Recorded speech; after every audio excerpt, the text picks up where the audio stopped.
સુરતમાં યુપીએસસીની પરીક્ષા યોજાઈ હતી। Union public service commission UPSC દ્વારા આયોજિત ઈપીએફઓની અને એપીએફસીની પ્રતિષ્ઠિત પ્રવેશ પરીક્ષા યોજાઈ હતી। સુરત શહેરના કુલ 5 કેન્દ્રો પર સવારે 9 વાગ્યાથી 11:30 વાગ્યા સુધી આ પરીક્ષા લેવામાં આવી હતી।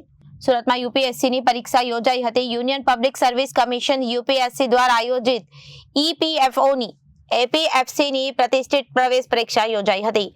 સુરત શહેરના કુલ 5 કેન્દ્રો પર સવારે 9 વાગ્યાથી 11 વાગ્યા સુધી પરીક્ષા લેવામાં આવી હતી અને કુલ 1605 વિદ્યાર્થીઓએ 5 કેન્દ્ર પરથી પરીક્ષા આપી હતી। પરીક્ષાર્થીઓએ પેપર સારું જવાનો પણ વિશ્વાસ વ્યક્ત કર્યો હતો।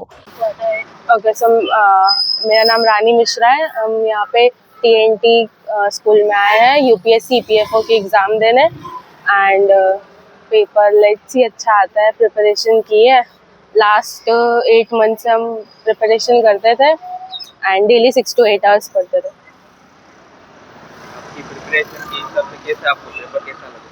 अब वो तो अज्यूम नहीं कर सकते, लेट्स सी अच्छा ही आना चाहिए। कितने घंटे पर 6 to 8 hours normally moderate. Mummy papa का कैसा? हाँ अच्छा था एकदम। कितने टाइम से आप प्रिपरेशन कर रहे हैं? लास्ट 6-8 महीने से। आपकी मेहनत क्या आपको क्या लगता है आपने पूरा मेहनत किया है? वो ऐसे जज नहीं कर सकते बट देखते हैं प्रिपरेशन कट ऑफ पे।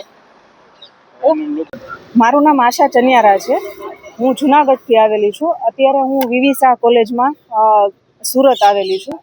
તો આજે ઈપીએફઓની એક્ઝામ છે તો મેં લાસ્ટ 9 to 12 મંથ્સથી હું આ પ્રિપેરેશન કરું છું અને કન્ટિન્યુ હું રોજે 12 થી 13 કલાકનું રીડિંગ કરું છું અને મારા ફેમિલીનો પણ ફૂલ સપોર્ટ છે।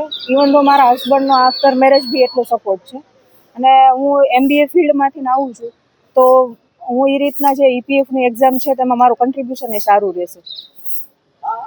Reporter Arvind Rathod, Janadesh news, Surat.